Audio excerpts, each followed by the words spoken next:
Welcome to Rural Roots. I'm Craig Lester. Today we're at the Dairy Classic celebrating 125 years. I'm talking to Debbie Lee, the chair of the Dairy Cattle Committee. Welcome to the show, Debbie. Well, thank you very much. It's a pleasure to have you here.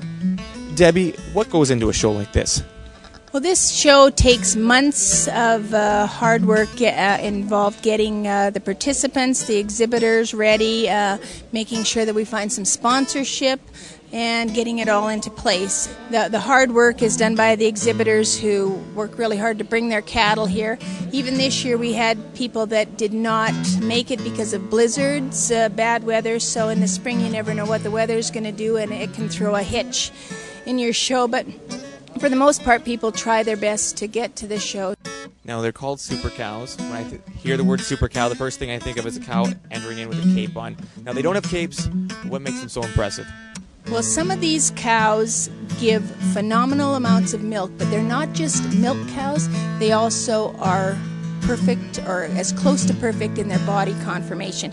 Of course, we have lots of good cattle on our farms that don't ever become show animals. So the ones that do come to the shows are judged on their conformation and their nice udder and that. But a super cow has to also be a very, very high producer of milk and of butter, fat, and protein in her milk. So we take her records into consideration because our dairy cows are we have someone come to the farm and take samples of our milk and weigh the cow's production every month. And they test for butter, fat, and protein content. And then they're compared with other cattle all across Canada in their same age range, and they're judged on their production. So I mean, and of course some of our cows at home maybe are even better producers than our show cows, but to be a super cow, she has to look good and be a great producer. How much milk are we talking about here? Well, you know, an average dairy cow gives approximately 30 liters of milk, and that's a Holstein.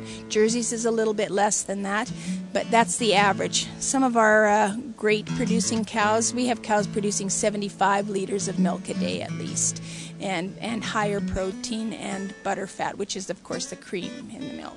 And without the use of milk-producing hormones, our cows have been developed over the years, good genetics, breeding, you know, good farming practices, good feed, that type of thing.